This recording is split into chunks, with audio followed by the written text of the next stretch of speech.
syarah Bulughul Maram. Apa itu Bulughul Maram? Bulughul Maram itu adalah buku kumpulan hadis. Buku kumpulan hadis yang fokus pada hukum-hukum fikih. Ya. Jadi dari penulisnya adalah Imam Al-Asqalani, Ibnu Hajar Al-Asqalani. Beliau katanya Syafi'i. Tapi buku ini dipakai seluruh mata Bulughul Maram.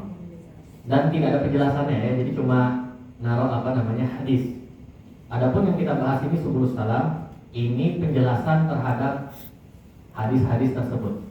Biasanya beliau penulisnya itu Imam As-San'ani ya, dari Yaman, dari San'a.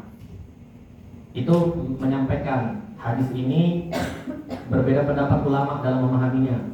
Dari mazhab ini mengatakan seperti ini, mazhab ini mengatakan seperti ini. Nanti dalam mazhab ini ulamanya berbeda pendapat seperti ini.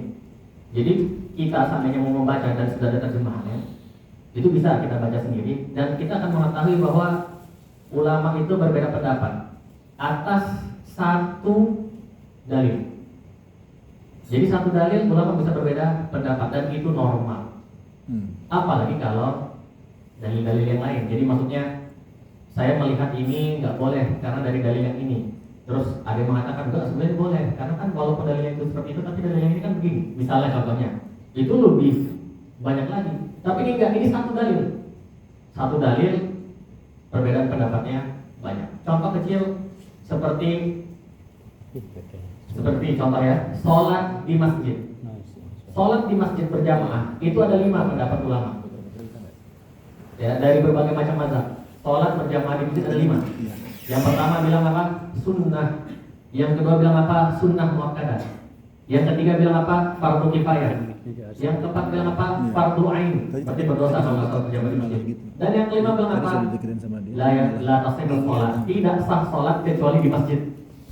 Jadi ada 5 pendapat untuk satu masalah. Jadi dengan kita membahas kitab seperti Subulus Salam ini, mengetahui ternyata ada perbedaan pendapat ulama, diharapkan minimal ketika ada perbedaan pendapat itu kita tidak terlalu saklek gitu ya. Jadi kita tahu itu mungkin ada pendapat yang lain.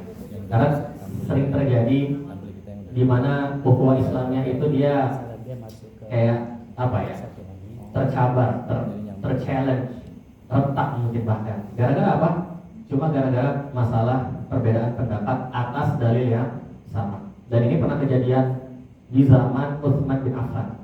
Utsman bin Affan itu adalah khalifah yang mengumpulkan seluruh mushaf dan dibakar mushaf yang lain kecuali mushaf satu saja, disebut mushaf Utsmani. Kenapa? Kok sampai dibakar yang lain?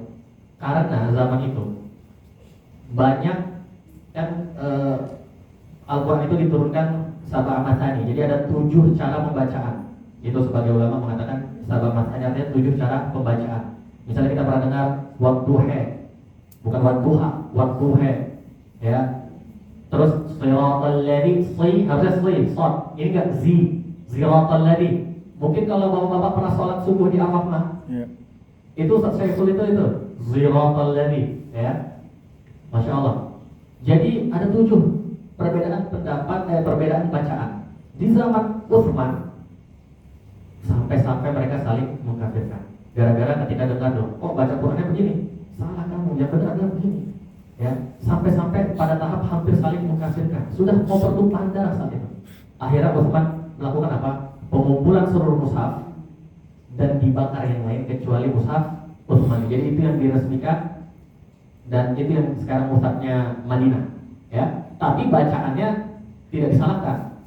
Akhirnya masyarakat mengerti, ternyata cuma beda bacaan saja, bukan beda Al-Quran, beda cara baca, beda dialog. Jadi zaman itu sudah ada. Kemudian perbedaan pendapat ulama yang besar lainnya, yang betul-betul besar, itu adalah masalah baca Bismillah dalam Al-Fatihah. Kalau kita kan membaca Bismillahirrahmanirrahim, ya kan? Bismillah itu adalah bagian dari Al-Fatihah. Nanti kalau jadi imam, ada orang yang bacanya Bismillah, Alhamdulillahirabbil alamin, enggak masalah, yang penting dia baca Bismillah. Atau dijaharkan, kalau Syafi'i menjaharkan Bismillahirrahmanirrahim, gitu ya. Tapi harus dibaca Bismillah. Sedangkan mazhab Maliki itu 3 mazhab bilang bismillah itu Al-Fatihah ada. Di dalam Al-Fatihah ada bismillah. Mazhab Maliki bilang apa? Mazhab Maliki, mereka mengatakan bismillah itu bukan bagian dari Al-Fatihah. Jadi ayat pertamanya adalah alhamdulillahirabbil alamin. Ya, ayat ketujuhnya ghairil maghdubi alaihim waladdallin. Padahal kan kalau kita kan siratal ladzina an'amta alaihim ghairil maghdubi itu kan ayat ketujuh tuh. Kalau mereka enggak, siratal ladzina an'amta alaihim 6. Ghairil maghdubi alaihim waladdallin itu 7. Sekarang coba bapak-bapak dan ibu-ibu bayangkan, dalam 3 mazhab yang lain mengatakan bismillahirrahmanirrahim bagian dari Al-Fatihah. Kalau tidak dibaca, sholatnya tidak sah. Maliki bilang enggak, bismillah itu bukan ayatnya Al-Fatihah. Di sisi lain kita mengatakan barang siapa yang menghilangkan satu huruf saja dalam Al-Quran, maka dia telah kafir. Tapi nggak ada satupun ulama yang mengkafirkan mazhab Maliki, Imam Malik dan murid-muridnya. Kenapa? Karena mereka ada dalilnya, mereka memiliki dalil gitu dengan pemahaman. Jadi saya selalu mengingat permasalahan ini sehingga saya selalu mengatakan kepada para jamaah, kepada teman-teman, kalau masalah bismillah saja yang menyebabkan sholat nggak sah atau menyebabkan pengurangan ayat dari Al-Quran saja, itu tidak dikafirkan oleh para ulama, tidak disesatkan. Apalagi perbedaan pendapat yang lebih remeh, ya, perbedaan pendapat yang lebih remeh. Apakah bersedekap atau nggak bersedekap? Apakah jari nanti begini-begini atau jari begini? Ya, apakah nanti ketika wudhu seluruhnya kena air atau sebagian aja? Itu kan lebih remeh daripada baca bismillah, betul nggak? Lebih remeh ya. Harusnya kalau kita mengetahui hal itu, ketika nanti ada perbedaan pendapat yang lebih remeh, ya nggak usah terlalu heboh, ya biasa aja. Oh ternyata itu pendapatnya nggak masalah, itu bagi dia seperti itu karena mereka ngambilnya dari seperti ini, ya. Sedangkan kalau yang ulama ini ngambil dalil seperti ini, dua-duanya benar. Dan ini kalimat dua-duanya benar mungkin agak bingung dipahami sebagian orang. Tapi ada satu dalil di mana dua-duanya benar, walaupun bertolak belakang. Suatu ketika Rasulullah SAW setelah perang Khandaq. Perang Khandaq itu perang yang gali parit gitu. Karena waktu itu kaum kafir Quraisy beserta orang kafir Mekah, Jazirah Arab bersekutu untuk menghancurkan kaum muslimin. Jadi itu adalah pengumpulan pasukan terbesar pada zaman itu. Karena sebelumnya nggak pernah sampai 10.000 atau lebih pasukan. Sedangkan umat Islam cuma 3.000. Jadi mereka bersekutu untuk menghancurkan umat Islam. Akhirnya bingung Rasulullah, ini gimana nih kalau perang seperti ini? Kata Salman Al-Farisi, di negeri kami di Persia, kalau perang melawan pasukan yang lebih banyak, kami menggali parit. Akhirnya mereka gali parit, ya. Nah setelah perang itu, ketika perang ternyata Bani Quraidah itu orang Yahudi yang tinggal di belakangnya Madinah itu berkhianat, mau nyerang dari belakang. Tapi alhamdulillah sudah menang duluan umat Islam. Maka mereka mau melakukan perhitungan kepada Bani Quraidah. Maka Rasulullah SAW bersabda, setelah perang orang capek, udah menang kan, capek karena pengepungan selama 27 hari. Apa kata Rasulullah? Man yu'minu billahi wal yawmil akhir. Barang siapa yang beriman kepada Allah dan hari akhir. Berarti berat ini kalimatnya. Kalau nggak melakukan ini berarti nggak beriman pada Allah dan hari akhir kan gitu kan? Man yu'minu billahi wal yawmil akhir. Barang siapa yang beriman kepada Allah dan hari akhir, fala yusalliyanna ahadukum al-asra.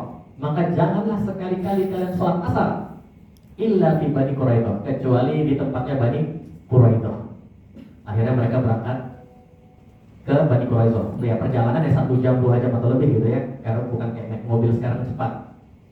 Kemudian datanglah waktu asar. Ketika datang waktu asar, sahabat terbagi 2. Ada yang mau sholat sekarang dan ada yang mau sholat nanti. Yang mau sholat nanti bilang, yang mau sholat sekarang bilang apa? Kalian kenapa nggak sholat asar? Terus kata orang yang mau sholat nanti, lah kan kata Rasulullah jangan sholat asar kecuali di Bani Quraidah. Kenapa kalian sekarang sholat? Melanggar perintah Rasulullah SAW. Terus kata yang mau sholat apa? Bukan, maksud Rasulullah itu adalah kita harus segera ke Bani Quraidah. Maksud kalimat itu. Adapun ketika sholat asar tiba, ya sholatlah. Terus yang kelompok yang enggak, maksud Rasulullah itu letter luck, jangan sholat asar kecuali di Bani Quraidah. Terbagi 2. Yang satu sholat asar, yang satu lagi jalan terus. Nanti ketika sampai Bani Quraidah maghrib, baru sholat asar. Jadi kodok mereka sholatnya. Setelah itu datang ke Rasulullah, ya Rasulullah, terjadi perbedaan pendapat antara kami begini dan begitu. Siapa yang benar di antara kami? Coba bertolak belakang kan pemahamannya. Apa kata Rasulullah? Dua-duanya benar. Ya, dua-duanya benar. Jadi yang satu membaca secara letterlak, yang satu mengambil ada maksud di balik itu. Dua-duanya benar. Oleh karena itu, apabila nanti ada perbedaan pendapat yang kita hadapi sehari-hari, jangan terlalu apa? Jangan terlalu ini pasti salah itu. Bukan, karena dua-duanya benar selama ada dalil yang mendukung. Kemudian kita sekarang kan menuntut ilmu ya. Jadi Rasulullah Shallallahu Alaihi Wasallam bersabda, "Thalabul ilmi fardhatun 'ala kulli muslimin wa muslimah." Menuntut ilmu itu adalah wajib bagi setiap muslim dan muslimah. Wajib ini terbagi dua, ya Bapak Ibu. Wajib terbagi dua. Ada namanya wajib ain, yaitu kalau nggak dikerjakan berdosa. Ada yang namanya wajib kifayah, yaitu harus ada yang mengerjakan. Kalau nggak semuanya berdosa. Apa ilmu yang wajib ain? Ilmu yang wajib ain, kata para ulama, adalah ilmu yang amalannya mau kita kerjakan. Itu ada di buku misalnya Ta'lim fi Muta'alim itu ya. Itu ada buku kejelasannya. Ilmu yang amalannya mau kita kerjakan. Jadi sholat kita mengerjakan, puasa Ramadan, maka wajib belajar tentang sholat, wajib belajar tentang puasa Ramadan. Yang sudah punya duit wajib belajar tentang zakat.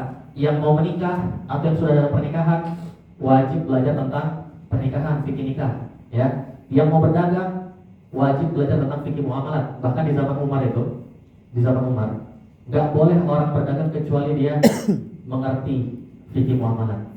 Di Yaman sebelum komunis muncul, Yaman Selatan ya, di Hadramaut, sebelum komunis berkuasa, kata guru saya, dulu itu di toko-toko itu ada plakatnya, telah menyelesaikan fikih muamalat dulu, ya. Jadi mereka terapkan, tapi setelah sekarang udah nggak ada lagi. Dulu sebelum komunis katanya. Jadi mau berdagang pun dia harus belajar fikih muamalat, ilmunya wajib. Adapun ilmu yang belum mau kita kerjakan, contoh belum mau menikah, maka belajar tentang nikahnya fardu kifayah. Belum mau berdagang, belajar tentang fikih muamalat fardu kifayah, seperti itu ya. Belum haji, masih lama, 20 tahun lagi, berarti belajar tentang haji fardu kifayah. Dan seluruh ilmu bermanfaat di dunia ini, seluruh ilmu yang bermanfaat, jadi dokter, jadi insinyur, jadi pedagang, jadi mekanik, semua ilmu yang bermanfaat itu hukumnya fardu kifayah. Yang mana saya yakin banyak di antara kita nggak tahu, karena tahu